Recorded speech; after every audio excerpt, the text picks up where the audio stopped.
मध्य प्रदेश की एक घटना आज पूरे देश में चर्चा का विषय बनी हुई है। चाहे भाजपा समर्थक हो, चाहे विपक्ष के लोग हो, चाहे आम जनमानस हो, सब इसी मुद्दे पर बात कर रहे हैं। मध्य प्रदेश के छतरपुर में एक मुस्लिम नेता शहजाद अली के घर पर, आलीशान घर पर, मध्य प्रदेश शासन ने, जो भाजपा की सरकार है, बुलडोजर चला के नेस्ते नाबूद कर दिया। एक आरोप लगा और उसमें उनके पूरे घर को बर्बाद कर दिया गया। उनको रोड पर ले आए, उनकी 3 बड़ी गाड़ियों को भी वहां पर बुलडोजर से क्रश कर दिया गया। पूरे देश में इस पर व्यापक तौर पर चर्चा हुई। सत्ता पक्ष ने जहां इस पर खुशियां मनाई, भाजपा के जितने लोग थे उन्होंने इसको न्याय बताया, बुलडोजर न्याय बताया, मुसलमानों की चूड़ी टाइट करना बताया। वहीं जितने लोग विपक्ष में थे, विपक्षी नेताओं की बात नहीं कर रहा हूं, विपक्ष में बैठे हुए लोग जिसमें मुस्लिम समुदाय सबसे अग्रणी है, उन्होंने इस मुद्दे पर संविधान की बात करी। इस मुद्दे पर यह कहा कि जो भाजपा सत्ता में बैठी है उसे अपने सत्ता में होने का अहंकार आ गया है। देश में से अदालत और न्यायपालिका को खत्म करके, इस पूरे प्रोसेस को खत्म करके, भाजपा सिर्फ मुसलमान नाम के किसी भी आरोप लगने भर से उसके घर को तबाह कर देती है, बर्बाद कर देती है, बुलडोजर चला देती है और इसी को प्रचारित प्रसारित करती है कि देखो हमने इंसाफ कर दिया। जबकि उनका पुराना इतिहास, इसी पुलिस का पुराना इतिहास बहुत खराब है।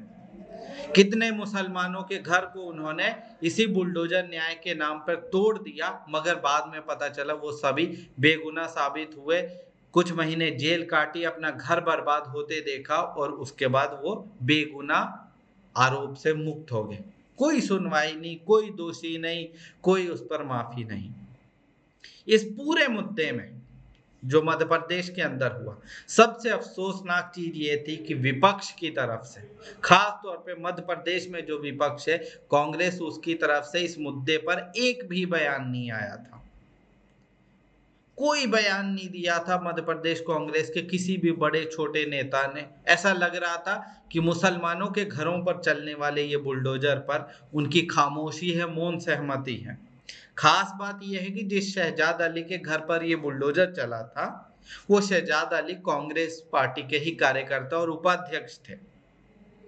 अगर कांग्रेस अपनी ही पार्टी के नेता को सुरक्षित सामाजिक सुरक्षा नहीं दे सकती है, तो वो आम मुसलमानों को सामाजिक सुरक्षा का भरोसा क्यों देती है? क्यों राहुल गांधी सार्वजनिक मंचों से, चुनावी मंचों से कहते हैं डरो मत, कांग्रेस सामाजिक न्याय करेगी, कांग्रेस आपके साथ है, कांग्रेस संविधान को बचाने का काम करेंगे, मगर खामोश थे। आज सबके बयान आने शुरू हुए हैं, मगर 3 दिन तक किसी का कोई बयान नहीं, एकदम घोर सन्नाटे में। सोशल मीडिया पर जब लोगों ने इस मुद्दे पर कांग्रेस की जमकर कुटाई करनी शुरू करी, जमकर छीछालिद्दर करना शुरू किया, बाकायदा सोशल मीडिया पर ये पोस्टर वायरल हुए कि कांग्रेस को मुसलमानों की तरफ से राजनीतिक तौर पर श्रद्धांजलि अर्पित कर दी गई, तब जाके कांग्रेस के नेताओं को होश आना शुरू हुआ। जिन मुसलमानों ने संविधान बचाने के नाम पर, लोकतंत्र बचाने के नाम पर, सामाजिक न्याय के नाम पर कांग्रेस को एक तरफा तौर पर समर्थन दिया था, वो लोग खामोश थे। तो फिर मुसलमानों की तरफ से भी इस पर खुलकर कहा गया कि हम आपको राजनीतिक तौर पर वनवास पर भेज रहे हैं। अगर हम आपको एक मुश्त, एक तरफा समर्थन देते हैं और आप हमारे मुश्किल समय में हमारे साथ नहीं खड़े हैं, हमारे लिए आवाज नहीं बुलंद कर सकते, तो फिर आपके रहने नहीं रहने से हमें भी कोई फर्क नहीं पड़ता। कल आपने देखा होगा पूरे सोशल मीडिया पर यही 2 पोस्टर घूम रहे थे। हर आदमी की टाइमलाइन पर यही पोस्टर थे, जिसमें लोगों ने सीधे तौर पर कहा कि कांग्रेस का जो मिजाज है या कांग्रेस का जो रवैया है, मुसलमानों के उत्पीड़न पर जो कांग्रेस का रवैया है, वो बहुत अफसोसनाक है। खाली वोट लेने के लिए चुनावी मंचों से खड़े होकर तो जाति के हिसाब से, आबादी के हिसाब से, समाज के हिसाब से, सामाजिक न्याय की बातें बहुत होती हैं, मुसलमानों के इंसाफ की बातें बहुत होती हैं, मगर चुनाव खत्म होने के बाद मुसलमानों के ऊपर कहीं भी उत्पीड़न होता है कोई बात नहीं होती। 2 दिन तक सोशल मीडिया और समाज के अंदर जब जमकर छीछा लेदर हुआ कांग्रेस को भर भर कर लोगों ने गरियाया, तब जाके कांग्रेस होश में आना शुरू हुई।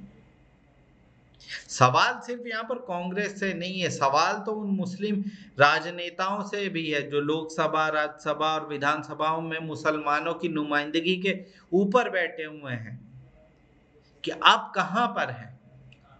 आपको क्या लगता है कि ये बुलडोजर किसी एक नेता के ऊपर चला है या उसके घर पे चला है? आपको कुछ नहीं कहा जाएगा। दंगों में मारे जाओ इतने मुसलमान तो आप भी हो, तो किस गुमान में है? अगर आप अपने ही एक दूसरे नेता, अपने ही समुदाय के एक दूसरे नेता पर बुलडोजर चलने पर खामोश है, तो फिर आपके नेता होने का क्या फायदा? अब सत्ता पक्ष की तरफ से किए जा रहे अन्याय और बुलडोजर के नाम पर इस आतंक पर बोल नहीं सकते, इस विध्वंस पर बोल नहीं सकते, तो आपके राजनेता होने का कोई फायदा नहीं। धिक्कार है ऐसी राजनीति पर। ये सब चीजें जब सोशल मीडिया पर चली तो आज कांग्रेस के तमाम छोटे बड़े नेता ने इन मुद्दों पर बात करनी शुरू करी। विपक्ष के तमाम नेताओं ने इन मुद्दों पर बोलना शुरू किया, मगर बहुत देर कर दी मेहरबान आते आते। बुधवार का मामला और बोला कि इस दिन शनिचर, और वो भी मुझे लग रहा है तब बोले जब सोशल मीडिया पर बाकायदा लोगों ने सवाल उठाने शुरू किए। सिर्फ मुसलमानों ने नहीं सवाल उठाए, तमाम उन लोगों ने सवाल उठाए जिनको लगता था कांग्रेस या विपक्षी नेता सामाजिक न्याय के ऊपर एकजुट है, या वो सामाजिक न्याय के लिए समाज में लड़ते हैं, लोगों के इंसाफ के लिए बात करेंगे। जिस कांग्रेस ने इस मुद्दे पे मौन रख रखा था, उसी कांग्रेस के समर्थकों ने जब कांग्रेस को लतियाना शुरू किया, तब सब होश में आए। इस मुद्दे के ऊपर ये जो पूरा मैटर हुआ है, इस पूरे मैटर के ऊपर सब लोगों के बयान आने शुरू हुए, सब लोगों ने इस पर बोलना शुरू किया। सबसे पहले एक पोस्ट देखिए आप, कल नहीं, जाकिर अली त्यागी ने इस पर पोस्ट लिखी है। बहुत गंभीर पोस्ट है। अगर इसके एक एक शब्द को आप पढ़ेंगे ना, आपको समझ में आएगा कि हमारी राजनीति में मुसलमानों की हैसियत क्या है, और मुसलमानों की तरफ से जो राजनीति में नुमाइंदगी कर रहे हैं लोग, उनकी हैसियत क्या है, वो कहाँ पर खड़े हैं, पता तो चले कि आखिर वो किन मुद्दों पर कैसे बोलेंगे। वो सब चीजों को लेकर आप इसमें देखिए, एक एक करके मैं पढ़ के बताता हूं आपको। देश की संसद में 40 मुसलमान सांसद हैं, जिसमें 24 लोकसभा और 16 राज्यसभा में है। लोकसभा में कांग्रेस के 9, टीएमसी के 5, कांग्रेस के 9 नहीं 7 है, टीएमसी के 5, समाजवादी पार्टी के 4 सांसद हैं। आप सभी 40 सांसदों की प्रोफाइल विजिट कीजिए और देखिए कि छतरपुर में एक मुसलमान की 20 करोड़ की कोठी और करोड़ों की गाड़ियां तोड़े जाने पर कितने सांसदों ने विरोध किया है। कितने सांसदों ने तानाशाही से जुल्म का शिकार हाजी शहजाद के समर्थन में बोलते हुए इस कार्रवाई को असंवैधानिक करार दिया। कितने सांसदों ने सवाल करते हुए पीड़ित के साथ अपनी हमदर्दी जाहिर की है। इकलौते सांसद इमरान प्रतापगढ़ी ही दिखाई दिए जिन्होंने हर बार की तरह इस बार भी बुलडोजर का पुरजोर तरीके से विरोध करते हुए सुप्रीम कोर्ट जाने का फैसला किया। इकलौते इमरान प्रतापगढ़ी ही दिखाई दे रहे हैं जिन्होंने इस मामले में लगातार बयान आ रहे हैं। ये कल की बात है, आज तो सभी नेताओं ने बयान दिए, पर कल की। आगे उन्होंने लिखा है कि आप सभी 39 मुस्लिम सांसदों की टाइमलाइन तलाश कीजिए। अभी तक किसी भी मुस्लिम सांसद ने मुसलमान और उनके टूटते ख्वाब और मकानों पर एक शब्द नहीं लिखा है। मुसलमान कोटे से कांग्रेस ने दूसरी बार नासिर हुसैन को राज्यसभा भेजा है, वो दूसरी बार के सांसद है। आज मैं उन्हें मेंशन कर रहा हूं तो शायद कुछ लोगों को पहली बार पता चला होगा कि कोई राज्यसभा में नासिर हुसैन नाम का सांसद भी है, जिसे दूसरी बार राज्यसभा भेजा है। आपको खबर इसलिए नहीं है क्योंकि इन्होंने अपनी टाइमलाइन या मीडिया में या किसी तरह के बयान से आज तक मुसलमानों के लिए एक शब्द भी नहीं बोला है। ये साहब चुपके से मुसलमानों के कोटे से कांग्रेस के तरफ से राज्यसभा में बैठे हुए हैं, लेकिन मुसलमानों के नाम पर साहब को सांप सूंघ जाता है। सीधे तौर पर इस पोस्ट के अंदर उन्होंने नासिर हुसैन, जो कांग्रेस में मौजूदा समय में सबसे पावरफुल नेता माने जाते हैं, उन पर निशाना साधा है। इसके आगे उन्होंने कहा है कि आप सवाल कीजिए कि पूर्व केंद्रीय मंत्री और वर्तमान में CWC के सदस्य सलमान खुर्शीद साहब से कि साहब आप तो सीनियर नेता होने के साथ सीनियर एडवोकेट भी हैं, आप चाहते हो तो अब तक मुसलमानों से जुड़े दर्जनों मामलों में राहुल गांधी की टेबल और सुप्रीम कोर्ट के कटघरे में ले सकते थे।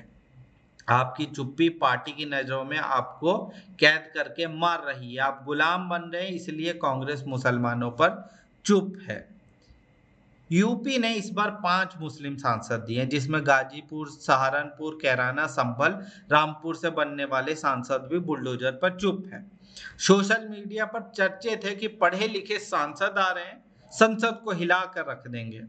सुनो मुसलमानों, इन माननियों से अभी तक 2 शब्द लिखने के लिए मोबाइल तक नहीं हिल पा रहा है। आप ख्वाब देखकर संसद हिलाने के धुबरी से बदरुद्दीन अजमल को 10 लाख से अधिक वोटों से हराकर रकीबुल हसन संसद पहुंचे, तो तमाम मुसलमानों ने उनकी जीत की सिर्फ इसलिए खुशी मनाई कि 1 मिलियन की भारी संख्या से वोटों से वो जीते हैं।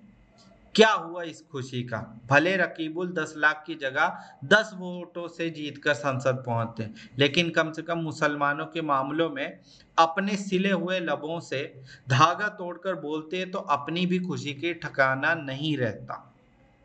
ओवैसी साहब ने भी अभी तक छतरपुर के मामले में बुलडोजर और बेबुनियादी कार्रवाई पर एक शब्द तक नहीं बोला है। पोस्ट लिखे जाने तक कुछ बोल गए हो तो माफी चाहूंगा। खैर, ओवैसी साहब को जब मुसलमानों ने वोट ही नहीं दिया तो फिर उनसे सवाल ही नहीं पैदा होता। वोट के नाम पर आप ओवैसी साहब की पार्टी की तरफ से जो कैंडिडेट आते हैं उनकी जमानत जब्त करवा देते हैं, तो आपको ओवैसी साहब से सवाल करने का भी अधिकार नहीं है। जिनको वोट दिया है आपको सवाल भी उन्हीं से पूछना होगा, ये मेरा मानना है। सीधे तौर पे आपने जिनको वोट दिया, जिनको चुना, सवाल भी उन्हीं से पूछेंगे। इसमें आगे क्या लिखा है कि मेरा सीधा मकसद ये है कि देश में जितने भी मुस्लिम सांसद हैं, सवाल उनसे होने चाहिए। उनको बताना चाहिए कि जब आपकी पार्टी आपके साथ भेदभाव करती है या करेगी तो हम ही हैं जो आपके समर्थन में बोलकर उन पार्टियों को झुकने के लिए मजबूर करते हैं या करेंगे। लेकिन आप मुसलमान कोटे और वोटों से सांसद बन के अपने दलों के राष्ट्रीय अध्यक्षों की जी हजूरी में लगे हैं। आपने अपना वजूद दिखाना बंद करके गुलामी के राह को पकड़ लिया है। यही वजह है कि मुसलमानों के साथ जब भी कोई मामला होता है तो मुसलमान को अपने समर्थन में बुलवाने के लिए भीख की तरह बयान मांगने पड़ते हैं। भीख मांगने के बाद भी बयान नहीं मिल पाते, क्योंकि आपकी पार्टी के अध्यक्षों को मालूम है कि हमारी पार्टी में जो मुसलमान नेता है उन्हें हमसे कोई शिकायत नहीं, आम मुसलमान से कोई लेना देना नहीं। सबसे पहले मुसलमान सांसदों को बोलने के लिए मजबूर किया जाए, उन्हें एहसास करवाया जाए कि मुसलमानों के मामले पर इकट्ठा होकर बोलने की बेहद आवश्यकता है। आप बोलेंगे कि तो ही आपकी पार्टियों पर प्रेशर बनेगा। एक दिन वो भी इस मामले में बोलने के लिए मजबूर होंगे। मुझे मालूम है मेरी इस पोस्ट के बाद कई मुस्लिम सांसदों के फोन आने वाले हैं। जिनके फोन नहीं आएंगे वो अपने समर्थकों से गालियां लिखवाएंगे। इस बार हम भी तैयार हैं, आप गालियां दिलवाएंगे दिलवाइए, लेकिन हम भी आपको प्यार से आपकी अपनी ताकत का एहसास करवाएंगे। आप बहुत कुछ हैं, लेकिन आप अपने सरदार को खुश करने के लिए अपना वजूद खो चुके हैं। जो मैंने आपको कहा कि विपक्षी पार्टियों से तो सवाल होगा। पहला सवाल मुसलमान सांसदों से, विधायकों से, राज्यसभा के सांसदों से होगा, जिनको लगता है कि मुसलमानों के वोट पर ही वो जीत कर आए, मुसलमानों ने उन्हें समर्थन दिया है, मुसलमानों ने कहा कि आप जाइए हमारी तरफ से नुमाइंदगी करिए, तो सवाल भी तो आप ही से होगा। खैर, कल सोशल मीडिया पर खूब छीछा लेदर हुआ तो आज तमाम विपक्षी नेताओं ने इस मुद्दे पर बोला।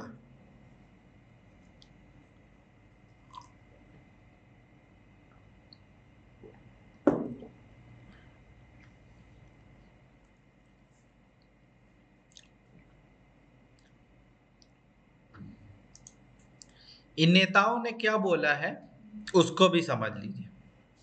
शुरुआत करूंगा मैं मध्य प्रदेश के ही मौजूदा समय के कद्दावर नेता आरिफ मसूद से। आरिफ मसूद ने खैर आज नहीं बोला, उन्होंने कल ही बोल दिया था कि इस मामले में उनकी तरफ से बयान भी आ गया था। उन्होंने अपनी हर चीज पर खुलकर बोल दिया था। उन्होंने अपनी पार्टी के नेताओं को भी बोला कि आपको इस मुद्दे पर बोलना होगा, आपकी खामोशी मुसलमानों के तकलीफ देती है। तो इस पर उन्होंने खुल के बोला। आपको मैं उनका वीडियो बयान सुनाता हूं, आप समझ जाएंगे मैं क्या बात कर रहा हूं। या आप उनका बयान। बहुत अफसोसनाक है कि थाने में इस तरह की बदतमीजी हुई जो बताया गया है, जो वीडियो आए, जो फुटेज आए, लेकिन उसके बाद पुलिस उन पर मुकदमा दर्ज करती, हम सहयोग करते, पुलिस उनकी गिरफ्तारी करती, हम सहयोग करते। पुलिस वहां पर इस तरह का माहौल पैदा कर दिया कि जो उससे ज्यादा उपद्रव से ज्यादा माहौल पुलिस ने खराब कर दिया कि अगर इस तरह हो गया। और उसके बाद एक मकान को, दूसरे मकान को टारगेट किया, 20,000 स्क्वायर फीट का बनेगा मकान जिसकी अनुमति है, बैंक से लोन है, तमाम उसकी परमिशन है, उसको बिना कारण तोड़ दिया। और देखिए जिस तरह से फुटेज है कि गाड़ियां खड़ी है, गाड़ियां अभी हटाने का मौका नहीं दिया। तो ये तो बिल्कुल संविधान का खुला मजाक है। और इस पर मेरे को बहुत अफसोस हुआ और मैंने कल चीफ मिनिस्टर साहब से बात करना चाहिए, लेकिन उनके यहाँ कॉल पे बात हो नहीं पाई, समय दे नहीं रहा। चीफ सेक्रेटरी और डीजीपी का ये हाल है कि ऐसे मामलों में उनके यहाँ से जब भी जवाब मांगा गया है कि हम लोग मिलना चाहते हैं, आना चाहते हैं, बात करना चाहते हैं, तो न कोई रिप्लाई होता है, न कोई बात करने को तैयार है। तो ये प्रदेश संविधान के दायरे से चल रहा है या किधर चल रहा है समझ में नहीं आ रहा। और मैं तो कांग्रेस के नेताओं को भी कहूंगा, जीतू पटवारी जी को और उमंग सिंगार को, कि उनको तत्काल आगे आना चाहिए, ये बुलडोजर संस्कृति के खिलाफ खड़े होना चाहिए। क्योंकि अगर न्यायपालिका का औचित्य और लोकतंत्र संविधान ही खतरे में आ रहा है, और उसके बाद हमारे दोनों नेताओं से मैंने कहा है कि आपको तत्काल इसमें आगे आके भाग लेना चाहिए और ये उसको खड़े होना चाहिए, जो गलत हुआ उसका गलत देना चाहिए। वो कुछ भी बोले, मैंने उनको तो। अब आप खुद देख लीजिए कि आरिफ मसूद ने खुलकर बोला कि इस पर कांग्रेस के प्रदेश अध्यक्ष जीतू पटवारी और विधानसभा में एलओपी उमंग सिंगार को इस पर खुलकर बोलना चाहिए। ये कल की वीडियो है। उन्होंने जब सवाल जवाब किए, कांग्रेस के नेताओं ने, मुसलमानों ने लानत मलामत भेजी, तब जाके कांग्रेस के नेताओं को आज होश आया। होश में आने के बाद उन लोगों ने इस मुद्दे पर बयान देना शुरू किया। कांग्रेस के नेताओं के बयान सुनने से पहले हम लोग असदुद्दीन ओवैसी साहब का बयान, जो कुछ कर रहे हैं वो संविधान का वायलेशन। उन्होंने इस मुद्दे पर क्या बोला है, उनकी इस मुद्दे पर क्या राय है, उन्होंने क्या कहा है। जबकि मैं फिर आपको दोबारा से बोल रहा हूं कि अगर मुसलमानों ने वोट कांग्रेस को दिया है, वोट अगर सपा को दिया है, वोट विपक्षी पार्टियों को दिया है, तो बुनियादी सवाल अपने मुद्दों पर, अपने खिलाफ होने वाले तशद्दुद पर आपका पहला सवाल कांग्रेस से होगा। इसी मध्य प्रदेश के अंदर एमआईएम ने अपना एक कैंडिडेट खड़ा किया था बुरहानपुर में, आपने उसको हरवा दिया। जब हरवा दिया तो सवाल पूछने का तो हक नहीं है ना। फिर भी ओवैसी साहब अपनी आदत के अनुसार मुसलमानों के मुद्दों पर मुखर रहते हैं, मुसलमानों के खिलाफ होने वाले हर सितम पर बोलते हैं। उन्होंने इस मुद्दे पर भी बोला है और अपनी बात को बहुत बेबाकी से रखा है। सोचिए, नेता कांग्रेस का, प्रताड़ना कांग्रेस के नेता की हुई, मगर ओवैसी साहब ने खुलकर नाम लेकर बोला। पूरा वीडियो बयान सुनिए, आप बात को समझ जाएंगे। बिस्मिल्लाहिर्रहमानिर्रहीम, अस्सलाम वालेकुम वरहमतुल्लाहि वबरकातुहू। मेरे अजीज दोस्तों और बुजुर्गों, 21 अगस्त के दिन जो वाक़या छतरपुर मध्य प्रदेश में हुआ, मैं इसकी मजम्मत करता हूँ। दोनों वाक़यात की जो पतरमबाजी हुई पुलिस स्टेशन के पास, और जिस बर्बरियत और जुल्म के ज़रिए इक़्तिदार के इस घुमंड में डूबकर जो बीजेपी की वहाँ की सरकार ने हाजी शहजाद अली के घर को डिमोलिश किया, बुलडोजरों से ज़मीन दोस्त कर दिया, और साथ ही साथ उनकी तमाम 3 कारों को भी बुरी तरीके से उसको डैमेज कर दिया। मैं इसका कंडेम करता हूँ।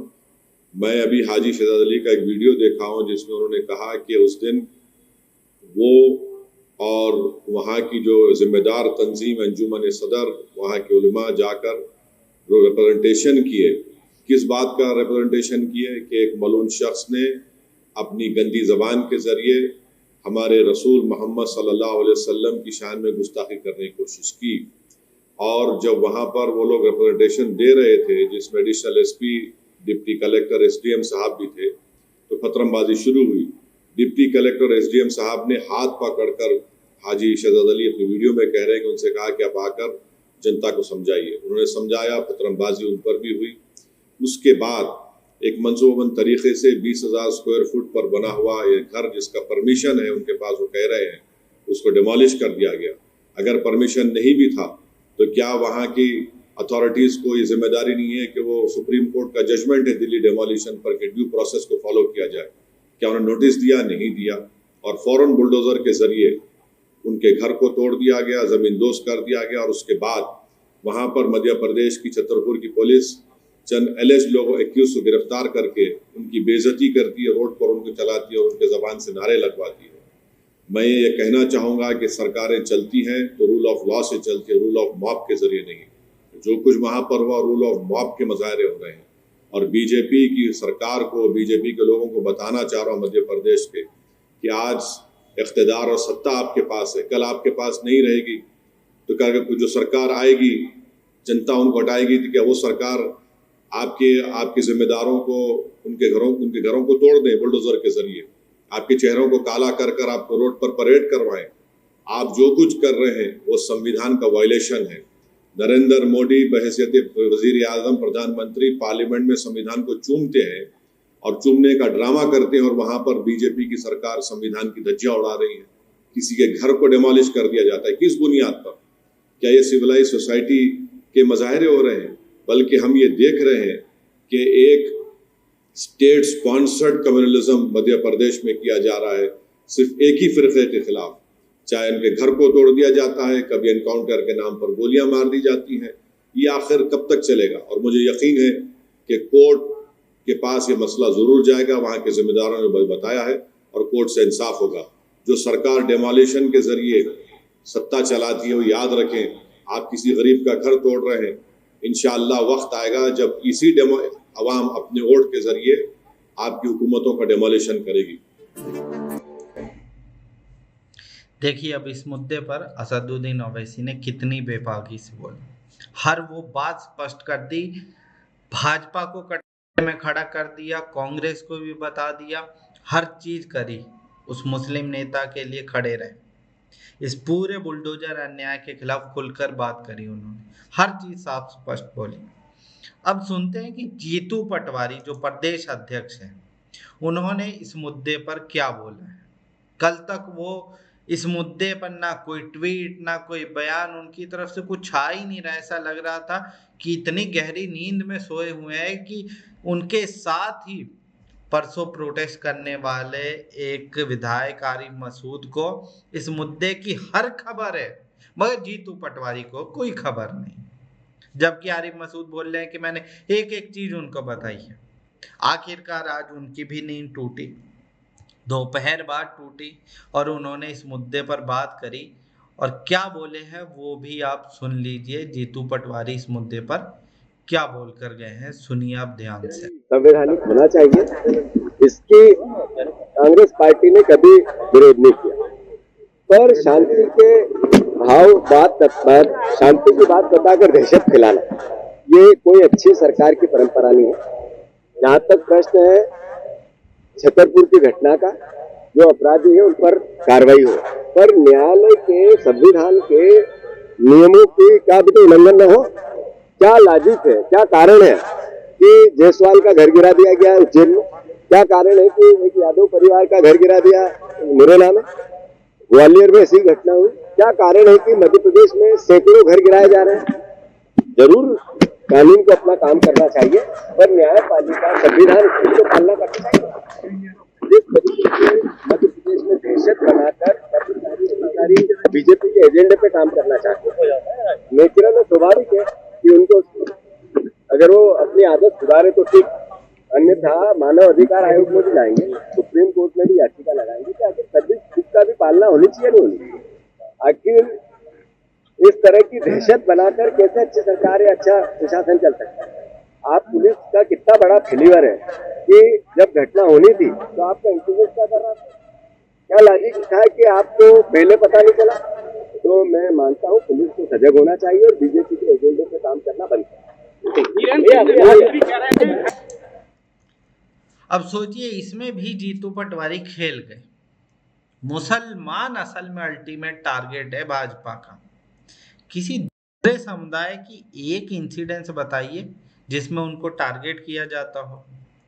मुसलमान टारगेट है, मुसलमान नाम नहीं लेंगे अभी भी। इसका घर, उसका घर, इधर की बात, उधर की बात, घुमा घुमा के, गोल गोल घुमा घुमा के बातें कर रहे हैं। खैर, बुलडोजर के खिलाफ या बुलडोजर के नाम पे जो भाजपा अपना अलग ही मामला चला रही है, स्टेट बुलडोजर स्टेट बनाना चाहती है, एक सभ्य समाज को पुलिस स्टेट में तब्दील करना चाहती है, उस पर बोले। आखिरकार नींद से जागकर बोले, मगर बोलने में भी गोलमोल करके असल प्रताड़ना का शिकार जो मुस्लिम समाज है उसका नाम लेना भी इन्होंने लायक नहीं समझा। अब इसी मुद्दे पर कांग्रेस की सबसे बड़ी नेता प्रियंका गांधी ने क्या बोला है वो भी देख लीजिए। प्रियंका गांधी ने इस मुद्दे पर 3 दिन की गहरी नींद के बाद उठी और इस मुद्दे पर बोला। ट्वीट क्या किया है वो देखिए। अगर कोई किसी अपराध का आरोपी है तो उसका अपराध और उसकी सजा सिर्फ अदालत तय कर सकती है, लेकिन आरोप लगते ही आरोपी के परिवार को सजा देना, उनके सर से छत छीन लेना, कानून का पालन न करना, अदालत की अवहेलना करना, आरोप लगते ही आरोपी का घर ढा देना, ये न्याय नहीं है। कड़वी बात है, यही इन्होंने बोली। ये बर्बरता हो और अन्याय की पराकाष्ठा। कानून बनाने और कानून के रखवाले और कानून तोड़ने वालों में फर्क होना चाहिए। सरकार अपराधी की तरह व्यवहार नहीं कर सकती। कानून, संविधान, लोकतंत्र, मानवता का पालन सभ्य समाज में शासन की न्यूनतम शर्त है। जो राजधर्म नहीं निभा सकता वो तो समाज का कल्याण भी नहीं कर सकता, ना ही देश का। बुलडोजर न्याय पूरी तरीके से अस्वीकार्य है, ये बंद होना चाहिए। बहुत स्पष्ट लफ्जों में इन्होंने बुलडोजर अन्याय के खिलाफ बोला है। मगर मैडम जी, मुसलमान नाम लिखना भूल गए। अन्याय का शिकार कौन? घर किसके टूट रहे? बुलडोजर के नाम पे प्रताड़ना का शिकार कौन? मुसलमान, मगर मुसलमान का नाम गायब। कांग्रेसी नेताओं को मुसलमानों के नाम से ऐसा लगता है खौफ खा जाते हैं, जबकि मुसलमानों से जब वोट लेना हो तो वोट लेते टाइम एकदम लात टपकाते हुए आ जाता है कि अरे हमें वोट दे दीजिए।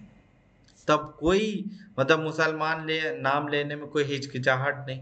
मगर जब उनकी प्रताड़ना के खिलाफ बोलना हो, उनके खिलाफ होने वाले सितम पर बोलना हो, तो मुसलमान नाम लेना भी कोई गवारा नहीं समझता। इस मुद्दे पर इमरान प्रतापगढ़ी ने पहले दिन, जिस दिन ये इंसिडेंस हुआ उसी दिन बोल दिया। इकलौते नेता थे जिन्होंने इस मुद्दे पर अपनी प्रतिक्रिया दी थी। क्या लिखा था? क्या ये न्याय है? छतरपुर मध्य प्रदेश में प्रशासन ने हाजी शहजाद का सिर्फ घर नहीं तोड़ा बल्कि घर में खड़ी गाड़ियां भी बुलडोज कर दी।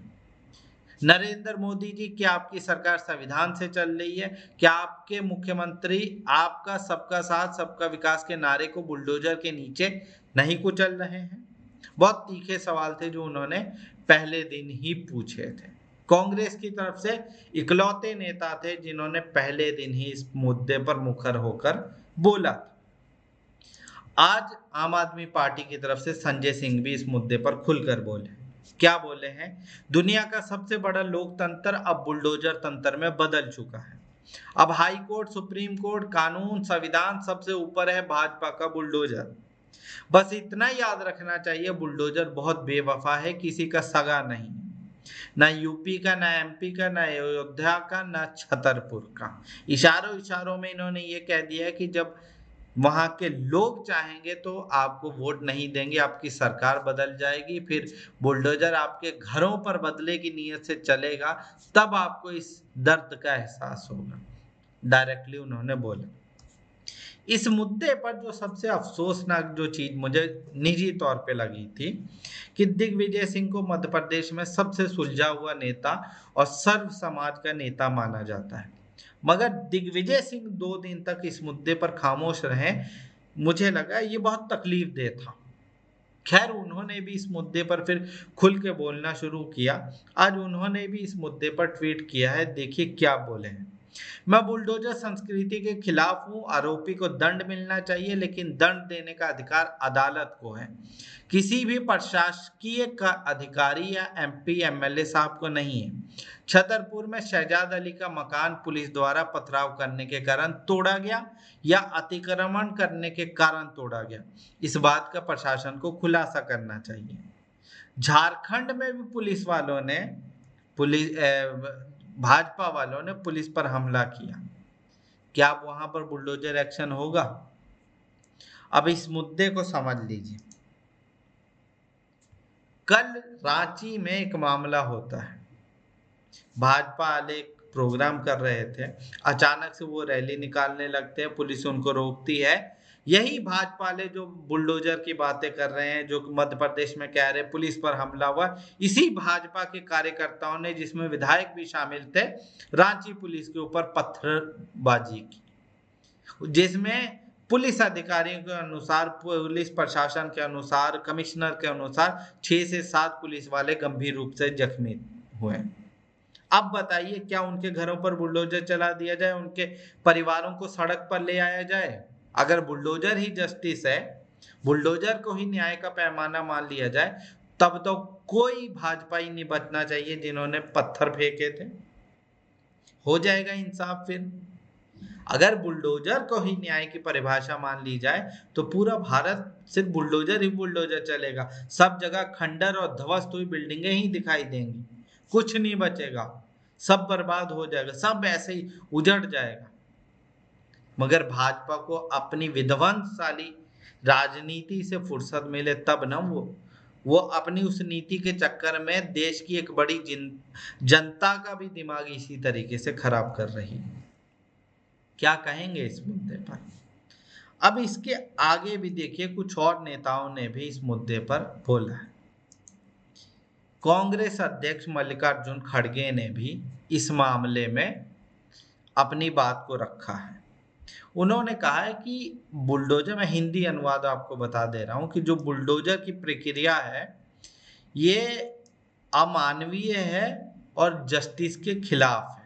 किसी परिवार को बेघर कर देना अपने आप में एक बड़ा अन्याय है, और भाजपा सरकार लगातार अपने शासन वाले प्रदेशों में माइनॉरिटी को टारगेट कर रही है। रूल ऑफ लॉ की धज्जियां उड़ाई जा रही हैं। कांग्रेस पार्टी इस पूरे मुद्दे पर इसको असंवैधानिक मानती है और इसको डर की राजनीति, अपने ही देश के जो नागरिक हैं उनके दिलों में डर की राजनीति फैलाने की कोशिश मानती है। अब यहाँ पर एक सवाल मल्लिकार्जुन खड़गे जी से भी, सबसे बड़ा प्रताड़ित होने वाला समाज कौन सा है? किसके घरों पर बुलडोजर चला है? एक घर बताइए किसी आप सिख का, एक घर बताइए आप किसी बौद्ध का, एक घर बताइए आप किसी जैन समाज का। किसी का नहीं टूटा। घर तो टूटे हैं मुसलमानों के। जब घर टूटे हैं मुसलमानों के तो आप माइनॉरिटी क्यों लिख रहे हैं? मुसलमान नाम शब्द लिखने में कांग्रेस के बड़े से बड़े और छोटे से छोटे नेता के हाथ कांपने लगते हैं, कलम की स्याही सूख जाती है, पैर कांपने लगते हैं। ऐसे ही आप मुसलमानों को कॉन्फिडेंस में लेंगे, उनको सामाजिक न्याय की सुरक्षा का विश्वास दिलाएंगे? खैर, उन्होंने इस मुद्दे पर बोला, ठीक है, मगर मुसलमान शब्द लिखने में भी ये कोताही कहीं ना कहीं मुसलमानों के दिल में ये बात जरूर घर करती है कि आखिर मुसलमान जाए कहाँ। इस मुद्दे पर जो एलओपी हैं विधानसभा के अंदर कांग्रेस की तरफ से विपक्षी नेता, उन्होंने भी इस मुद्दे पर खुलकर अपनी बात बोली। उन्होंने क्या लिखा कि छतरपुर मामले में मध्य प्रदेश शासन द्वारा कांग्रेस के पूर्व जिला उपाध्यक्ष हाजी शहजाद अली का घर गिराने की कार्रवाई पूरी तरीके से असंवैधानिक है। पहले नेता है जिन्होंने ये माना कि हमारे नेता हैं, पूर्व जिला अध्यक्ष रहे, उपाध्यक्ष रहे हैं और उनका नाम लिखा है। मैं इसकी घोर निंदा करता हूं। क्या मध्य प्रदेश की सरकार खुद को कानून और न्यायपालिका से ऊपर समझती है? क्या किसी का मकान कभी भी तोड़ा जा सकता है? ये अधिकार मध्य प्रदेश सरकार को किसने दे दिया? बहुत अच्छे से इन्होंने बयान दिया। इनके बाकी ट्वीट भी देखेंगे तो इन्होंने इस मुद्दे पर अपनी राय खुलकर रखी। मगर 3 दिन के बाद, 3 दिन तक ये महोदय भी सोते रहे, मुसलमानों को कॉन्फिडेंस में ले नहीं पाए। अगर मान लीजिए यही Congress party same day Chhatarpur मुख्यालय, जिला मुख्यालय पर चली जाती तो क्या ये कार्रवाई हो पाती? क्या कांग्रेस के नेता के खिलाफ ये अन्याय हो पाता? 3 दिन तक तो आप सोए थे। जब पूरे समाज ने भर भर के आपको गालियां दी, आपको धिक्कार किया, तब जाके तो आप होश में आए। तो मुझे लगता है इस मामले में कांग्रेस को कहीं ना कहीं सोचना होगा। उनको ये बात सोचनी होगी कि आखिर आप कहाँ हैं। मुसलमानों की प्रताड़ना पर आपको बोलना होगा। खाली चुनावी मंचों से ये कह देना कि हम सामाजिक न्याय करेंगे, इंसाफ करेंगे, सब बराबर रहेंगे, संविधान को बचाएंगे, लोकतंत्र को बचाएंगे, कुछ नहीं होता। प्रैक्टिकली करके दिखाइए। जब किसी पर प्रताड़ना का दौर चले, जब कोई प्रताड़ित हो रहा हो, जब किसी आदमी के खिलाफ नाइंसाफी हो रही है, तो उस नाइंसाफी वाली जगह पर आप जाइए, खड़े मिलिए। जो बुलडोजर अन्याय मुसलमानों के खिलाफ हो रहा है, उस बुलडोजर के सामने खड़े मिलिए। अगर यही प्रदेश अध्यक्ष जीतू पटवारी इस बुलडोजर के सामने खड़े होते तो क्या जिला प्रशासन में इतनी हिम्मत है कि वो बुलडोजर चला लेती? बात ये नहीं है कि पुलिस पर पथराव हुआ या पुलिस के साथ क्या मामला हुआ, वो नहीं है। मामला ये है कि इस देश के अंदर एक संवैधानिक तौर पर पूरी न्याय प्रक्रिया है। भाजपा सरकार ने उस न्यायिक प्रक्रिया को बाईपास करके बुलडोजर को ही इंसाफ का पैमाना बना दिया। कोई होता है मामला, बुलडोजर से तोड़ दो, हो गया इंसाफ। कैसे चलेगा? ये अपने आप में बहुत बड़े सवाल पैदा करती है। जो भाजपा बुलडोजर को न्याय बता रही है, इसी भाजपा सरकार में, अभी आपको याद होगा कुछ महीने पहले उज्जैन में एक घटना हुई थी। महाकाल की यात्रा निकल रही थी। अचानक से आरोप लगता है कि 3 मुस्लिम युवकों ने इस यात्रा के ऊपर थूका है, जिसमें से 2 नाबालिग होते हैं। आरोप तय होते हैं, उनको पकड़ लिया जाता है, गिरफ्तार कर लिया जाता है। अगले दिन उनके घर को बुलडोज कर दिया जाता है। वही जो इस मामले में हुआ। 2 नाबालिग थे, इसलिए उनको सुधार गृह में भेजा गया। एक जो बालिग था उसको उन्होंने जेल भेज दी।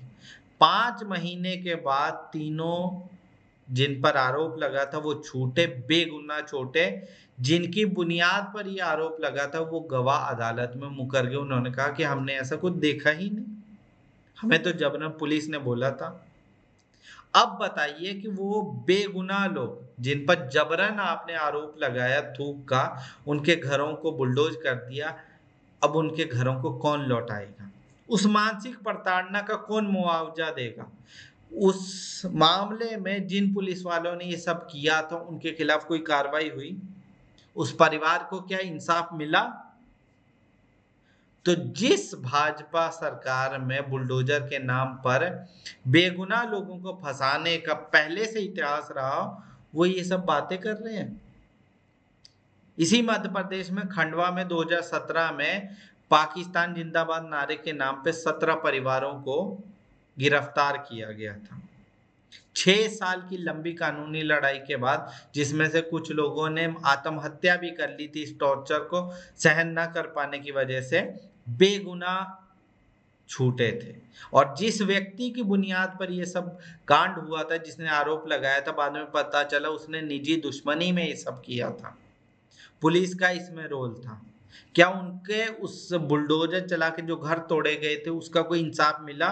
उन पुलिस वालों के खिलाफ, दोषी पुलिस वालों के खिलाफ कोई कार्रवाई हुई? जो मानसिक तौर पर उन लोगों को प्रताड़ित किया गया था उसका कुछ मुआवजा हुआ?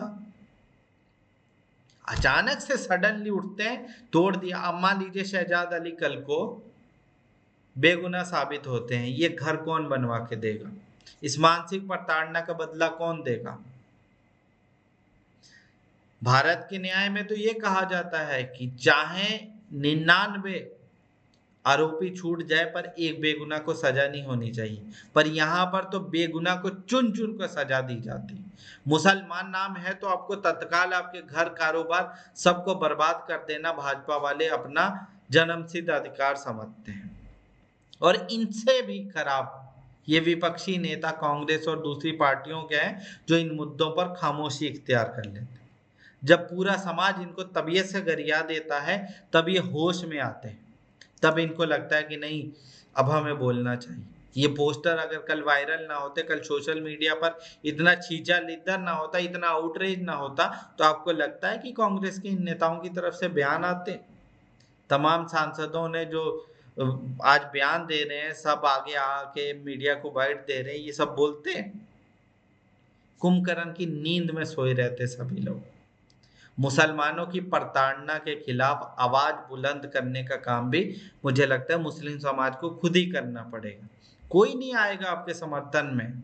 जब तक आप नहीं बुलंद आवाज उठाओगे, जब तक आप अपने इंसाफ के लिए नहीं बात करोगे, कोई नहीं बात करेगा। जब आप आउटरीच करोगे, जब इनको आप बताओगे कि हम इस लोकतंत्र के अंदर वोट का जो हमारे पास ताकत है उसका इस्तेमाल आपके खिलाफ करेंगे, तब इनको अकल आएगी, तब आपके मुद्दों पर ये खुलकर बोलेंगे, पीछे पीछे दौड़ेंगे आपके।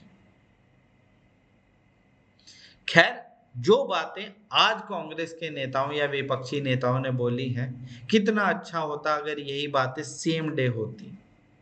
बुधवार को ये सब चीजें बोलते हैं, कल अगर ये सब बातें बोलते तो समाज में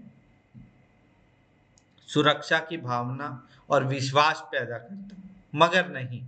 अब तो जस्ट फॉर्मेलिटी है, इतने बयान का क्या करेंगे हम? ये तो ऐसा लग रहा है कि बस फॉर्मेलिटी पूरा करने के लिए किया गया है। खैर, इस पूरे मुद्दे पर आपकी क्या राय है कि ये लोगों ने क्यों बयान दिया है, क्यों इतनी देर लगा दी, और भाजपा की तरफ से जो मुसलमानों को गिन गिन कर प्रताड़ित किया जाए, इस मुद्दे पर, पूरे मुद्दे पर आपकी क्या राय है? हमारे साथ साझा करें, हम उनको अपने इस शो में आगे आने वाले टाइम में भी आपके साथ साझा करते रहेंगे और आपके साथ ऐसे ही उन मुद्दों पर चर्चा करते रहेंगे जिन पर कोई बातचीत करने को भी तैयार नहीं होता।